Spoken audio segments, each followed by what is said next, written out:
I call it candles or brush fires. Think about what these two images have in common. They're both flame, right? They're both fires. Here's the difference. A candle can be put out with a tiny breath. At your birthday, however old you are, you can blow that down quickly. A brush fire not only can withstand a tiny breath, it can withstand a harsh wind. Can you achieve extraordinary results while making the world a better place? I'm Bruce Temkin, and together we'll explore how. Welcome to Humanity at Scale, Redefining Leadership podcast. Join me as I speak with visionary leaders and top experts to uncover the secrets of humanity-centric leadership. Ready to rethink leadership? Let's dive in.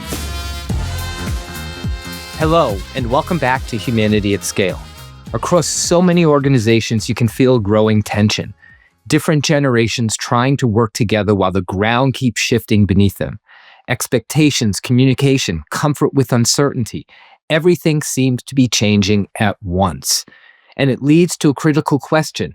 How prepared are we to lead a generation shaped by a completely different world? Today's guest, Dr. Tim Elmore, has spent decades helping leaders answer that question. He's one of the most trusted voices in understanding how people grow, what motivates them, and how generational dynamics shape the way we lead. Through his research, his teaching, and his work with leaders around the world, he's built a real lens into how emerging generations see work, meaning, and leadership. His new book, The Future Begins with Z, takes that lens even deeper, offering a thoughtful look at how Gen Z is entering the workplace and what their expectations reveal about the future of leadership itself. Tim, great to have you with us. Bruce, it's an honor to be with you. I'm looking forward to our conversation. Awesome. So to anchor our conversation, people probably don't know exactly what you do. So how would you describe the work that you're doing today? Well, I founded a nonprofit organization called Growing Leaders, over 20 years ago, after working with Dr. John C. Maxwell for 20 years. And what John was doing for established leaders around the business world, I wanted to do for the next generation. So I have a keen interest in the next generation. I started in the classroom, by the way, as a teacher in the 1979-1980 school year. So that tells you how old I am. But over the years, as you just mentioned, Bruce, I have seen this gap, this generation gap just get wider and wider. And then the older generations seem to get frustrated instead of fascinated by the newness that's coming in Generation Z. So I'm trying to help us build bridges instead of walls. So my nonprofit Growing Leaders is about the next generation of leaders, but I found myself needing to bridge those two to offer equipping to employers, coaches, even parents sometimes on understanding the next generation and how to get the very most out of them. Well, it's interesting because you've been doing this for a while. So earlier on, you probably didn't have that big of a jump between where you were and that earlier generation, right? So talk to how's that evolved, right? When you were looking more at people who are more contemporary with you and now looking at people who aren't. Yes, great question, by the way, Bruce. In fact, it deserves an hour answer. I'll try to do it in 2 minutes here. Well, I think when I began my career, nobody used this term, but I'm going to use a term that I think describes the leader. I think the leader back 45 years ago was a gatekeeper, meaning the gatekeeper of the power, the budget, the people, the human resources, the whole thing. And it was very much, even if it was a benevolent dictator, it was very much the person at the top was the person in power. They were the gatekeeper of all things. Today, Gen Z enters and they say, I don't really want a gatekeeper. I want a guide.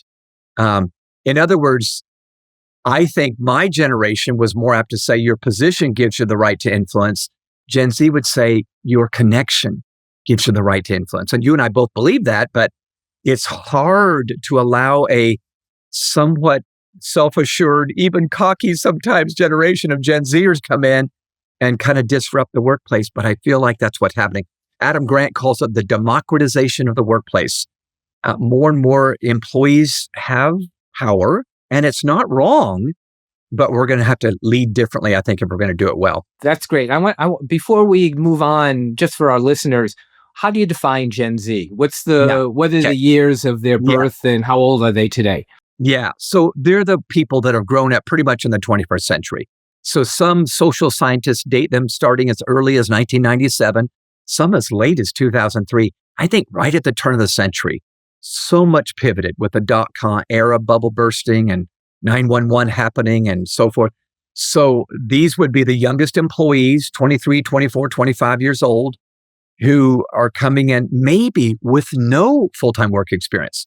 Maybe mom and dad said, focus on academics all through your schooling life. So when I came into the workplace, I'd already had several jobs and several full-time jobs that kind of got me ready. It might be a 22-year-old, maybe, is wearing flip-flops into work and showing up 10 minutes late because he or she could do that in class. So we're having to coach them up a little bit more than we used to. They're great. They're amazing, but we're going to have to get used to coaching up a bit more, I think. Cool. So the Gen Zs, we can roughly think of them as people in their 20s, just for the sake of having a mental picture of them. You found that many leaders misinterpret Gen Z's behaviors. They label them as fragile, demanding, whatever they are. Yes. What are the most common misreads that you've seen, and what's actually happening underneath? I think one of the big ones, we do have a lot of stereotypes for Gen Z. When I say we, I'm one of them. It was very easy at the beginning of my research to go, kids today, and then assume they really didn't want to work because I looked at a symptom. They leave right at 5 and not a minute later, even if they're in the middle of a project, they're out of here. It looks like they don't care. When I began to research, and by the way, Bruce, my research was both quantitative. I surveyed more than 2,000 of these Gen Zers, and then qualitative. I did 21 focus groups from California to Georgia. What I discovered was they do want to work, but it does look different. So as I brought this stereotype up, bosses think kids don't want to work. One young woman said, Dr. Tim, can I tell you why I leave right at 5? I said, sure. She said, well, I have to rush off to another job. I don't make enough money at this first one to pay the bills here in California. And then she said, afterwards, that second job, I rush off to take care of my mother who has stage 4 cancer. Suddenly, the myth I had in my head was just that. It was a myth. So I think they do want to work, but they want to work at something that they love and that have a passion for. Whereas my generation might have come in and said, just do it out of duty. Be punctual, be dutiful. And I think that's shifting. So anyway, that would be one big one. I think we think they don't really care. They don't really want to work. I think we feel like they disrespect authority. And by the way, sometimes they do, Bruce, but here's what I learned. They do have a suspicion about traditional institutions. So corporate America, they feel like there might be a little bit of corruption there. The federal government, OMG, what is that? Healthcare, they wonder about that. Are you charging too much for this? But what I found was they do trust older generations who they know. So the institution might be some aloof thing up there, but if we can build a connection with them.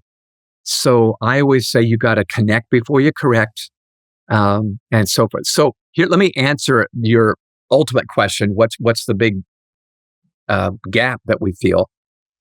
Early in the Gen Z book, I say this.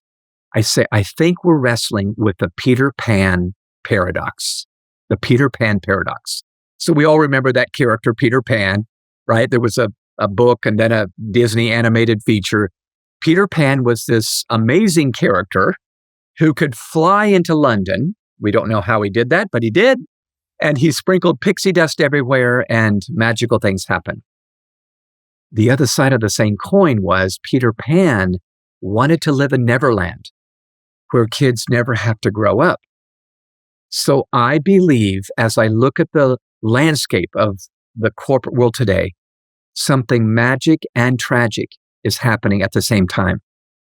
I think the age of authority is going down, meaning young people are coming in and they know stuff. They're intuitive about AI. They seem to be able to monetize social media. 1 out of 8 Gen Zers has monetized it, and for many, it's a full-time job. They seem to have an intuition of where culture's going and maybe tomorrow's customer. But at the same time, the age of maturity is going up. So several employers have said to me, 26 is the new 18. That's kind of scary, that it may be socially and emotionally, they're behind, and their interpersonal skills, their soft skills that we desperately want, maybe aren't there. And by the way, the pandemic didn't help them.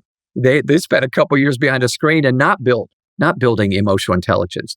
So my advice to leaders, based on the Peter Pan paradox, age of authority going down, age of maturity going up, we're going to have to listen more than we used to listen to these young teammates, but we're going to have to coach more than we used to coach. It's interesting because what you describe is a structural change in how organizations operate today. So for organizations grounded in like legacy processes, we've done it the way we've done it. What's the real cost of misunderstanding this generation, right? If you don't listen and coach more, what's going to happen? Yeah. Well, I think we're going to lose them because somehow they have the audacity to say, I'm going to quit my job with nothing to go to. I'll move back in with mom and dad, or I'll come up with something myself. Maybe I'll monetize social media sitting on a sofa with a smartphone and a bag of Cheetos.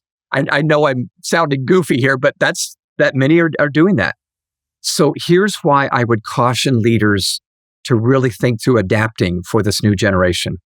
First and foremost, many entry-level jobs that past young generations took, they're not taken. At least where I live, north of Atlanta, many teenagers, for instance, would go, "Oh, I would never work fast food. That's beneath me." So typical entry-level jobs, they're not going for them. Secondly, the size of their generation, which is much smaller than the millennials. Remember, the millennials used to be the new kids on the block? Gen Zers, much, much smaller, by millions and millions and millions less. And when you add on top of that addiction levels and incarceration and so forth, you just have a smaller population to draw from. In fact, Bruce, catch this. Within the next 10 years, there will be more 65-year-olds in America than 16-year-olds, which is usually the time we end the career and start the career. We've never seen that before in American history. It's always a pyramid of lots of, people at the bottom who are young, and then we start dying off at 55, 60, 65, 70. So that makes me want to get busy, not get mad. I want to say every Gen Zer coming in, I want to make this the best first job they could ever have. I want to give them skill sets to make them want to stay and not leave. I want to build a relationship with them, which they just seem to require. And it's not bad. I know you're all about doing this right by people. This is doing right by people. So let me say one last thing before you volley back. I smile because I put a phrase in the beginning of the book that I have to live by every day as I interact with Gen Zers. Here it is. Generation Z is the sandpaper on my leadership I did not know I needed. Isn't that a great statement? I love that. Look at that. I want to go back, though, to two things you said. Okay. Right? Early on, you said Gen Z doesn't want to take that job at McDonald's. Yeah. But then you said, what we want to do is make your first job the best first job you have. And oh, by the way, that is the motto of McDonald's, right? Yeah. McDonald's, they want it to be your best first job. Yeah. So how do you reconcile, McDonald's is focused on wanting to make your best first job, but and yet the kids don't want to do that. Yeah. Right? Like how do we, at the end of the day, bending over backwards to give them what they want may not be what we need to move forward. How do we reconcile that? Yeah. First of all, I'm glad you brought this up. I think the answer in so many of these specific issues is in the middle. I think we're going to have to lean in, but I think we're going to have to ask them to lean in. Maybe a better word is grow up, if I can say that without sounding condescending. So here's what I would say. Early in the book, I talk about the attraction of Gen Zers and the early days onboarding. And I offer an acronym. I offer lots of acronyms to just give readers handles on this new gen. So I call it PERKS. In the job interview, before the hire has been made, instead of just talking about the nuts and bolts of the job, what if we really got acquainted? And perks, P-E-R-K-S, is a great, I think, path to follow. The letter P reminds me, talk about preferences. Now, certainly the hiring manager is going to share, here are the preferences we have for this workplace culture. But what if we ask that 22-year-old, what are your preferences? What do you wish were true at a job? What we're going to find, Bruce, is either they're going to say something that we could go, oh, we might be able to do that. I'll put that Coke machine in the dining hall. Or we find out, oh my gosh, they have an unrealistic expectation that we're never going to be able to do. Better to find out now than 6 months later. The letter E is expectations. That's stronger than preferences. This is what I assume will be true about this workplace. Have that conversation early on. And the reason is, Bruce, I find that conflict expands based on the distance between expectations and reality. The wider the gap between the two, the more conflict is going to come up. Don't we see that in families and marriages? You know, if we say I'm going to be home at 7 and I get home at 9:30, we have World War III, even though, you know, we could have had the conversation first. The letter R in perks, requirements. Gen Z, according to the data I've gathered, they're demanding more in the job interview. Like that fast food thing, you know, I want to be VP when I'm 26. And we might have to say, Josh, you're a great guy. You're not going to be VP when you're 26. And please forgive me, listeners, if I sound like I'm stereotyping, but I know some that would say that. And some of them say that because their parents wanted them to say that. They coached them to say that. Did you know 4 out of 5 Gen Zers, according to data from last year, 2024, bring their parents with them to the job interview? 4 out of 5. Now, sometimes they're out in the car waiting for Junior, but sometimes mama's in the meeting wanting to negotiate the compensation. And I'm going, in what world does this happen? But it is happening. Okay, back to the acronym. So preferences, expectations, requirements. The letter K is keys. I think the interview is a great time to find out the keys to their heart. You don't have to get into everything, but what makes them tick? Maybe they love the Chicago White Sox. Maybe they love baseball. I don't know, or dogs or whatever. But I find if we find that out and then we're able to share the keys to our heart as a leader or the culture keys, it's a much better connection then. And then finally, the letter S. Obviously, this has been posted on the website, but salary. Sometimes it's posted, but it's still a little unclear in the meeting itself. So you want to say, let me just be clear. This is the compensation package. This is what we're able to offer. Now, all that to say, it's getting acquainted. It's building that relationship. And it's winning them over to lead them well through a bridge we built, not a badge we wear. And that's going to be essential, I think, for Gen Z. Okay. So, love perks. And perks sounds like it's us as a hiring company. Yeah. Sort of tailoring and understanding that individual Gen Zer in front of us. How do you scale that, right? Like, at the end of the day, the more you are focused on the needs of one individual at a time, the more difficult it is to grow an organization that scales across many and many people. Great question. So first and foremost, I talk to leaders, bunches in events I do or whatever, and I would say, you are both stewarding the mission of your company or organization and the lives of the people that are there. So it's both and, not either or. In fact, once a year, I have stood in front of our team and said, we are inclusive, meaning if you join this team, we want you to feel like you belong, you have a voice. But I also say, Bruce, we're also exclusive. We're not for everybody. And this is our mission. And if that doesn't wake you up in the morning, can you come see me? I'll help you find another job. I literally said that. So I want to set listeners, you at ease by saying you're inclusive and exclusive. I don't think you can tailor to every job candidate that comes in. So tailoring wasn't what I said. I'd want to understand them to know what makes them tick. And the job interview may be the time that I say, this isn't a fit. But let me share with you, there is a great chain. It's a frozen yogurt chain, Orange Leaf Frozen Yogurt, that a little bit like McDonald's said, we want to make this the best first job you've ever had. They did that out of a frustration they had with so many young team members coming in and then leaving in a year and a half.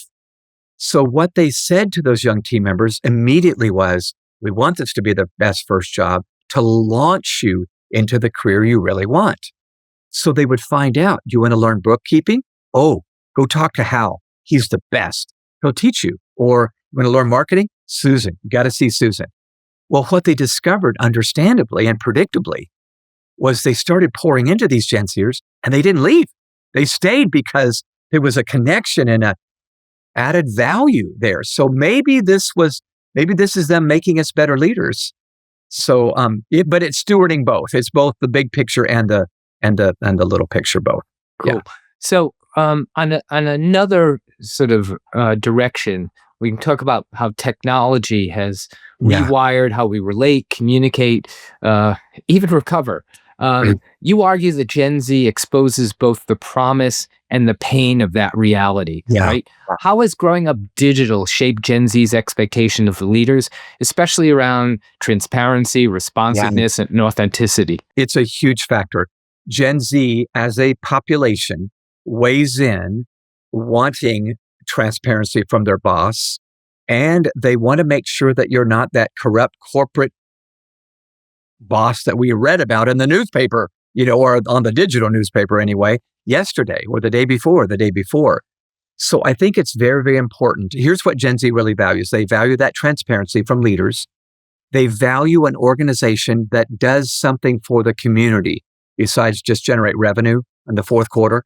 We're turned on by revenue and so forth and so on, but they're going, are you doing anything for the planet? Or are you doing anything for, social justice? There's many causes under that umbrella. So that's predictable, but they're looking for that. They want to make sure that there is diversity and inclusion. That is a Gen Z thing. And I know that's kind of a bad word these days, but they want to feel like that there's equity there at the workplace. And of course, there should be. Any boss listening would go, of course, we should be. But they want to look around and say, yeah, I see evidence of that. They want work to feel like fun, which may make the hair on the back of your neck stand straight up. But let me explain that. When I looked at all 5 generations that are at work, from the oldest to the youngest, most of the older ones would serve out of duty. Baby boomers perhaps would say, well, my job is the central focus of my life. And Gen Z might go, yeah, and that's problematic. I saw what it did to our family, Dad, at Christmas or whatever.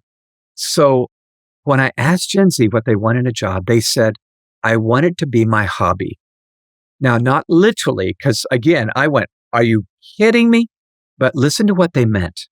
As they began to unpack this comment, I started thinking, when I think about hobbies I've had all through my growing up years, it was something that if it were my hobby, like the train set I had in the basement or the baseball card collection I had, I could hardly wait to get to it.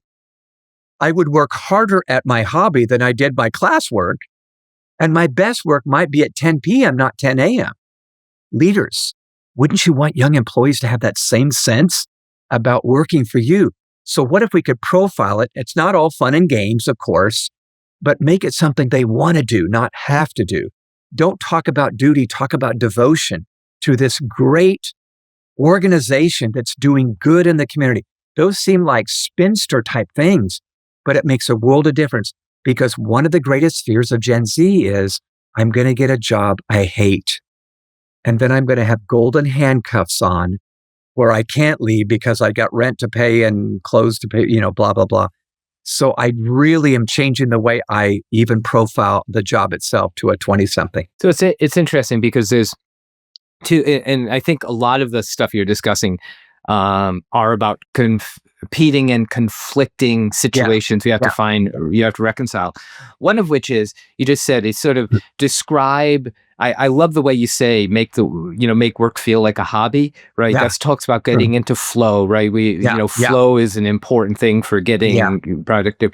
But at the same time, doesn't Gen Z want to separate their work from the rest of their lives and have balance and have it not be take over their mindset as a hobby, right? So Sure. Yeah. they're almost compartmentalizing it as not a hobby, right? How do you as a leader sort of, because it's not just one Gen Z, you have a number of them. Some may be willing to see the work as a hobby. Others are just not. And they want their hobbies to be their hobbies, and work is this isolated time when I come in and I, give you my 40 or 50 hours, whatever I'm giving you. How do you reconcile that? First of all, the term work-life balance is a term that we've assigned in business America, and they've adopted it. But what they really want, I found out after doing all these focus groups, is work-life blending. They want to feel like they're with friends at work. And yes, there needs to be a time they go home. They do want a life outside of work, but they want to synthesize it, not cut it off necessarily. So I think that might mean we lead differently. The whole feel of friendships. Now, of course, you don't fire friends, so there does need to be a line, and leaders are going to have to draw that line in the sand.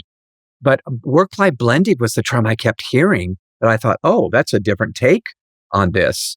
So I think the hardest work I'm going to get from a Gen Zer is when it feels really good that we're here doing good for the world, that we are with people we like, maybe even love. I mean, in an appropriate way, but we love hanging out with these guys and gals, and what we're actually, the outcomes we're producing aren't just revenue. It's really doing good for the world. We're making a difference, not just a dollar.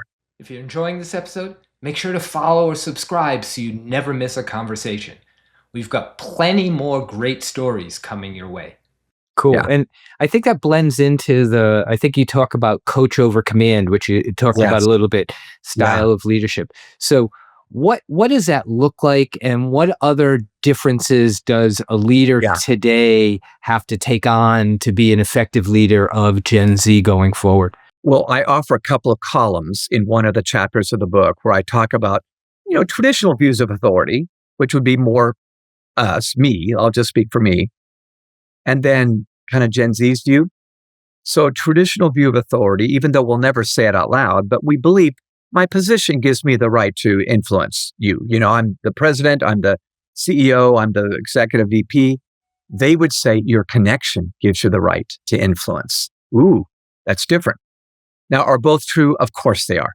But boy, different angle. We would say you should listen to the man at the top. They might say top people should be listening to us. We would say older folks have wisdom. They might say, yeah, but older folks could be irrelevant to where the world's going. And that's true too. It's like a both and, but we got to see the other side. And then, of course, I gave you the gatekeeper guide deal. So I would say if I were, I am a leader. I founded an organization. I'm approaching people, and every now and then, Bruce, I'll walk into my office and I'll pretend, this is my imagination, what if all these people in this building were volunteers? How would it change the way I lead them? Oh my gosh, I would really value the relationship. Now, are they getting a paycheck? Yes, they are. But if I approach them like, man, I'm so grateful you're here, Bob, or I'm so grateful, Jessica, you're here. Oh, wow. It just makes it all the better. It lubricates any friction that might be going on. Warren Buffett just published his annual letter to shareholders. And one of the lines in there is that kindness is free and priceless. Wow. Right. I think that notion about volunteers is a strong one, right? Which is you treat them like they don't owe you anything. So I love that. Yeah. And I love to push the leadership thing a little bit more. You have to talk about resilience, right, in the book, not as a buzzword, but as real capacity to navigate hard things. Where do you see resilience breaking down, and what actually helps to rebuild it in healthy ways? Yeah, wow, great question. Well, Angela Duckworth wrote a book several years ago called Grit. And if you remember, it was about resilience and perseverance and so forth. And she has developed a scale to measure levels of resilience. And she would tell you, if she were here today, levels of grit and resilience do tend to go down as younger generations enter. In other words, my level of resilience might be less than my grandparents' generation, who didn't have quick clicks or air conditioning in the home or anything like that. So the first thing I guess I would want to say to listeners is we all have a little less grit than maybe 100 years ago. But Gen Z, their grit levels are lower. It's just data, but it's not their fault. Think about the culture we live in. We live in a world of speed, and it's easy for them to conclude slow is bad. We live in a world of convenience. It's easier for them to conclude hard is bad. We live in a world of entertainment. Boring is bad. So I think we need to realize that culture fosters everything opposite of resilience and grit. You don't develop grit overnight. If things are fast, you're not going to develop it. So please be empathetic toward your Gen Z or next to you folks. But then we do have to build it. I think we need to talk about it first and foremost. Talk about the fact that all of us, not you and I'm not this way, all of us have lower levels of grit. But then here is what I have come to believe. I teach leadership with imagery. I think just different perspectives help us to become the resilient people we naturally are from birth. By the way, let me double click on that for a second. People are naturally resilient. We learn fragility. We learn to be not gritful. Think about a toddler learning to walk. 1 year old, gets down, falls down, gets back up, falls down, gets back up, over and over and over. In fact, they stop getting back up when we panic and start getting scared for them, then they start crying. So I have a metaphor I've been using in conversations with Gen Zers. It's one of our habitudes. Habitudes are images that form leadership habits and attitudes. I call it candles or brush fires. Candles or brush fires. Think about what these two images have in common. They're both flame, right? They're both fires. Here's the difference. A candle can be put out with a tiny breath. At your birthday, however old you are, you can blow that down quickly. A brush fire not only can withstand a tiny breath, it can withstand a harsh wind. And it can not only withstand a harsh wind, it gets stronger and bigger in a harsh wind. We all remember the fires in California earlier in 2025 when Palisades went up in smoke. We have family and friends, our family does, out there, and they were sending text messages saying, pray against the wind, because they knew if the wind picked up, so did the fire. What if we became people that were more like brush fires than candles? We're not put out quickly. We not only withstand it, we get bigger. So I talk to Gen Zers, how could you reverse this disadvantage that just came to you, this harsh wind, and make it an advantage? I'm telling you, this twist of mindset, twist is not a good word, this about face of mindset completely shifts the game. And now we're looking for what are some solutions in this problem that I wouldn't have had I not had some adversity. So I'll stop there, Bruce, but I'm telling you, I think we got to turn it on its ear that way. So I want to dig a little bit deeper into this resilience discussion, okay. Because on one hand, if Gen Z is less resilient, they're facing a world that is more uncertain and more chaotic than we did, right? They're facing a world that requires even more resilience than we had. So one of the ways, and I love that metaphor of the candles versus the brush fire, but that requires getting Gen Z to change the way they think about things. Yeah. So if you're a leader, right, you can getting Gen Zers to think differently sounds like a big hurdle for a leader to do. Yeah. So then they're stuck with trying to support them, right? Yeah. So how do leaders support people like Gen Z without over sheltering them? Yeah. And how do we get them to think differently and be more resilient? Well, one of the other acronyms I share in the book is about having these hard conversations and offering firm feedback sometimes. So the acronym is ALEG, A-L-E-G, in the same way that we used to say, this is the leg you got to stand on. This is the leg you got to stand on when you have these hard conversations. Bruce, the letter A reminds me, I need to start with asking, not telling them what they've done wrong. When I ask questions of them, they feel valued. I mean, they're thinking, seriously, you're asking me what I was thinking about that? The letter L is listen well. It does little good to ask a question if you're not willing to do the work of listening for a few minutes. And when we listen, they feel heard. which is a number one requirement or request of Gen Z. I want to have a voice. The letter E is empathize. When I empathize, they feel understood. So maybe all I've said is, oh my gosh, I had no idea. I bet that made you feel awful. Well, now they feel, okay, he gets me. So think about it. Ask, they feel valued. Listen, they feel heard. Empathize, they feel understood. Now I have earned my right to guide them. That's the G in ALEG, which is what I wanted to do in the first place, but I've earned it, again, through the bridge, not the badge. So this is step one. The whole approach, I think, should be different. If you can't always. If you're in the middle of a rush hour at a restaurant or whatever, sometimes you go, can we revisit this later? But right now I need you to XYZ. But I think revisiting it in a connection, not just correction sort of way, can make a world of difference. And then I think when I've talked about resilience to Gen Zers, they often know, yeah, we're not. I talk to Gen Z about relationships and they'll admit, I go to my social media feed. They're really not my friends after all. They're honest if you actually talk to them about it. But I think we need to have those conversations and then say, all right, how do we climb into something better now than what you currently have? They're a lonely generation that they weigh in as very lonely. How can our workplace be a community where there's relationships and where we care about each other? That's a great question to answer for leaders. Awesome. So you've mentioned a bit about your book as we've been talking through it. Yeah. So I want to just focus on the book for a second. The Future Begins with Z, which looks at how Generation Z is entering the workplace and what their expectations being for leadership. What led you to write this book now? And what shifts were you seeing that made it feel necessary? I have been studying multiple generations at work for years, actually decades, almost 4 decades now. When the boomers and Xers were coming in, now the Gen Zers. Bruce, first and foremost, what made me write the book, I was talking to leaders in workplaces and they were just getting frustrated instead of fascinated. And then I began to notice over time that the generation gap just kept getting wider. And I had a hypothesis on this, and here's what it was. The gap between generations gets wider as the screens in our life went from public to private. Think about it. When I was growing up, maybe you too, we had one screen in our house way back in the day. It was a television set, remember?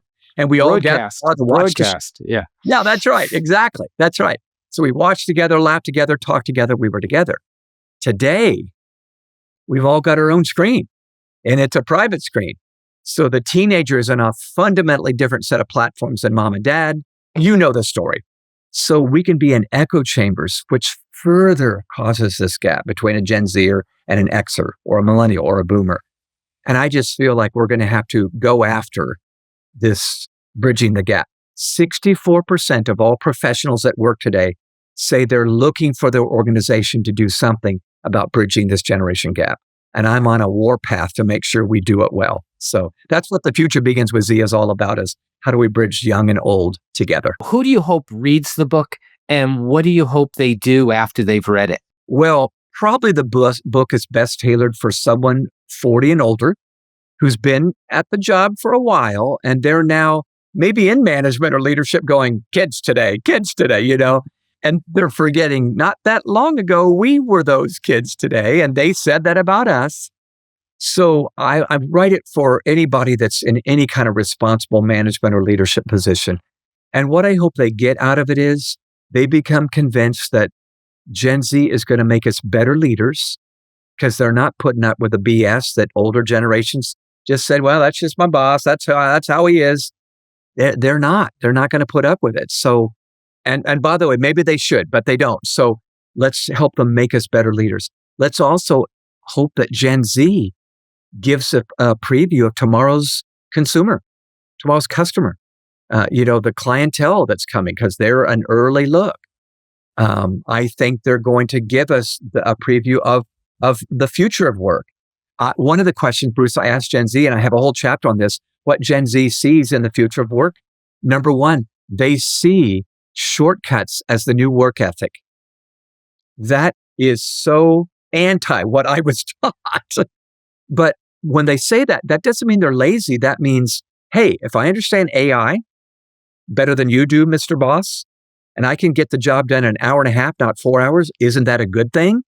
So their work ethic is still get to the outcome, but celebrate the result, not I clocked in at this time and I clocked out at that time. So we may have to change up what we value. They see a 4-day work week coming ahead, like it or not. Maybe that's not good, but they see this so that they do have this time, maybe a longer weekend. I don't know. But anyway, that's all I'm going to say. But they're going to see work as a different place. And I think in the land of tomorrow, I'm the immigrant. They're the native. So just if you're listening and you happen to be 40 years old and older, and you're either a leader or want to be a leader, I highly suggest that you get and read the book. Now I want to just ask you a little about the future, right? Okay. Looking ahead, you even talked about, Gen Z is going to become a more important part of the workforce, right, over time. We're heading into a future shaped more by technology, acceleration, constant change, shifting expectation around purpose, work, belonging. All stuff's moving. Yeah. What gives you the most hope about the future with Gen Z, and what are you most concerned about? Okay, let me do my concern first, and then I'll talk about hope. My concern is that we don't understand the ramifications of AI quickly enough, and it starts doing things because it's artificial intelligence, but it's intelligence. Already we're seeing bad ramifications. For instance, there are a number of Gen Zers, there are podcasts about this, that are falling in love with bots, artificially intelligent beings. And they're falling in love with them because they have more patience, that bot does, than my boyfriend does. That's a little scary. I would think, are you fully developed now? You're realizing this is a machine you're falling in love with. So the alpha generation, which is the generation that follows Gen Z, they're going to interact with robots as much as they do humans as adults. So it's just going to be a different one. So my concern is we don't wrap our arms around it quickly enough and we get ambushed. Just like smart technology ambushed us if we are parents of teenagers. My hope is because Gen Z is young and new, and they're experiencing fluid intelligence at a young age, not crystallized intelligence, they're going to adapt much quicker. So the sooner I allow them to speak into the workplace, the more quickly I'll be able to adapt. So let me tell a quick story. Early in the book, I talk about Colin Webb. He graduated from high school. I met him as a high school kid, went off to MIT, smart student, got a job offer at General Motors when he graduated. So he went to Detroit, worked for GM, and they put him in the smart car division, which I think was a smart move. But as you can imagine, as a 22-year-old, he's looking around going, oh my gosh, very traditional way of running things here. We can upgrade this, and so he has the audacity to write down ideas on how they can improve professional development and this system and that system. Takes the idea to his supervisor, but his supervisor pretty much shuts him down. The supervisor says, we didn't pay you to come here and give us your ideas, you young whippersnapper, keep your head down, keep working, just do your job. Well, Colin said, yes, sir, but we've talked about this. Colin decided to take the idea to the CEO of General Motors. He emails Mary Barra, the CEO, and he says, I've got some ideas on how we can make GM better.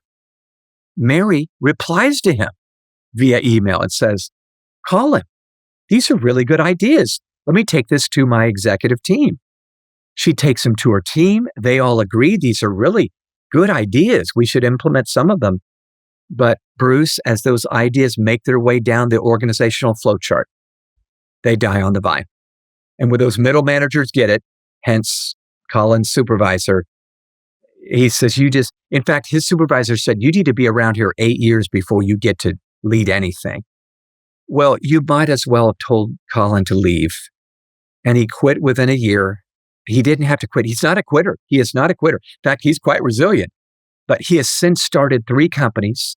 72% of high school kids in America want to be an entrepreneur. He has done it. 3 companies, sold one of them. He's doing better than I'm doing financially right now. And I'm thinking all along, that company, GM, did not need to lose this young man.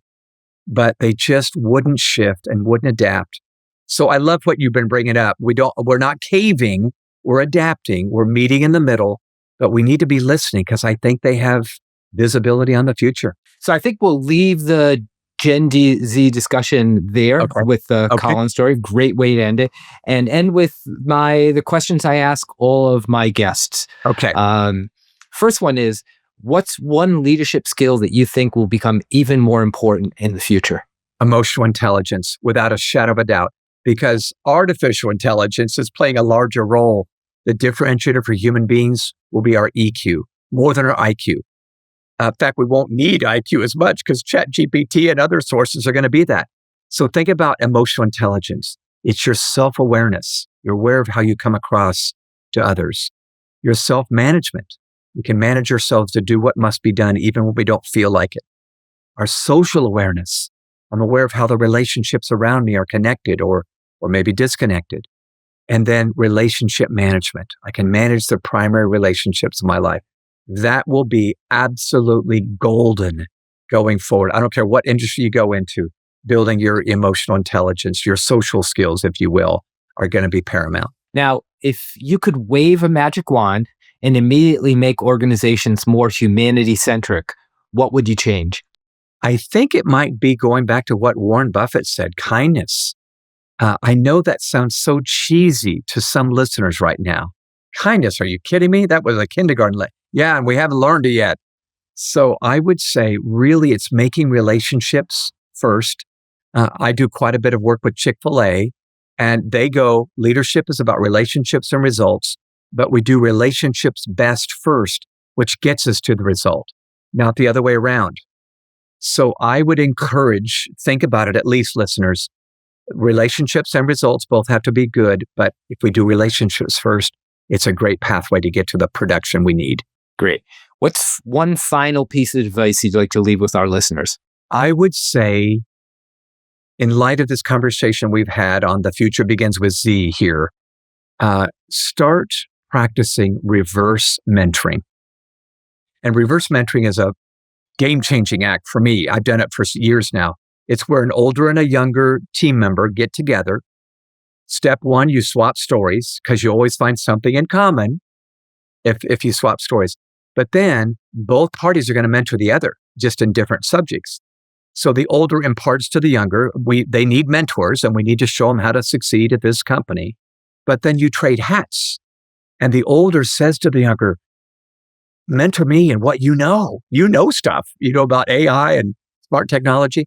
And maybe they can show how to monetize that latest app they just got on their smartphone. But I have found it's been a dramatic game changer.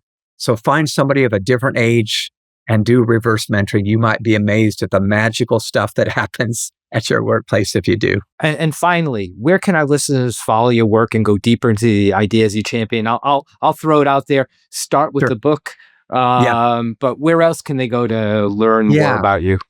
Well, my website may be the easiest to find me and articles that I do, free stuff, downloads, ebooks. It's simply my name, timelmore.com, timelmore.com. And the book is available there, but so is a bunch of free stuff that might be helpful if this subject means anything to you.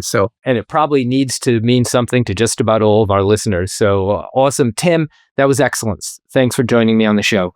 Bruce, great to be with you. Thanks for the conversation. Well, I hope you found this conversation with Tim as interesting as I did. Now let's move into the after show, where I'll reflect on some key takeaways from today's conversation.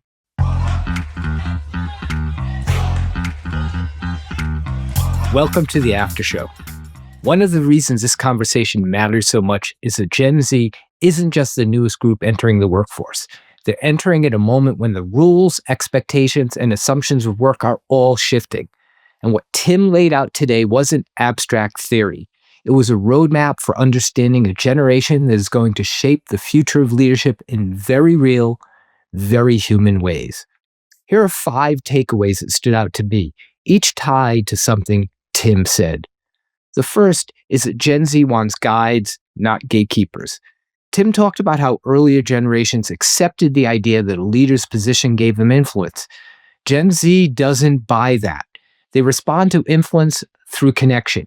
His gatekeeper versus guide framing captures the shift perfectly.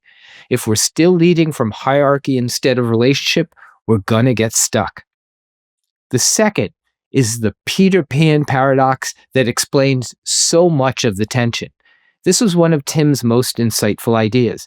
The age of authority is going down. Young people come in with real power in areas like AI and culture, but the age of maturity of them is going up. When he repeated the line that 26 is the new 18, it wasn't criticism, it was context. His advice was simple. We need to listen more and coach more. That combination is how leaders meet this moment. The third takeaway is that PERKS, P-E-R-K-S, is a practical tool for closing expectation gaps. Tim walked through his PERKS framework: preferences, expectations, requirements, keys, salary, and connected it to the reality that 4 out of 5 Gen Z candidates involve their parents in the job process. Amazing. That tells you how much assumption setting matters. As he said, conflict grows with the distance between expectations and reality. PERKS is one way to close that gap before it opens. The fourth takeaway is that work-life blending and the hobby mindset are critical. I found this fascinating. Gen Z doesn't just want balance. They want blending. They want work to feel meaningful enough that it fits into a life they actually want to live. Tim's idea of making work feel more like a hobby wasn't about fun and games. It was about creating the conditions where effort feels energizing rather than compulsory. For a generation afraid of golden handcuffs, this matters. The final takeaway is that resilience requires a new kind of conversation. Tim's candle versus brush fire metaphor is one I'll keep returning to. Are we developing people who blow out the smallest gust, or people who grow stronger in adversity? And his ALEG, A-L-E-G model, Ask, Listen, Empathize guide, is a powerful way to build that resilience. It shows that accountability and empathy aren't opposites. They're sequential. And his call for reverse mentoring was the perfect closing note. 2 generations learning from each other, one purpose. So let me leave you with 2 questions. The first, what might change in your leadership if you assume Gen Z isn't resisting you, they're revealing what leadership needs to become? And who on your team could help you see the future a little more clearly if you invited them into that reverse mentoring relationship Tim described? That's it for now. I hope you enjoyed this episode.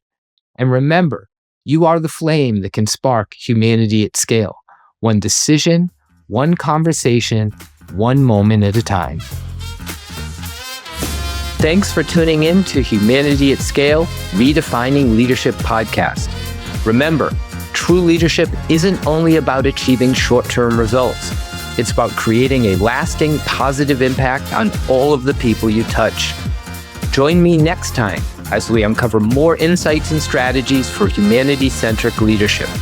Until then, I'm Bruce Temkin, encouraging you to lead with purpose and empathy and to be the spark that elevates humanity at scale.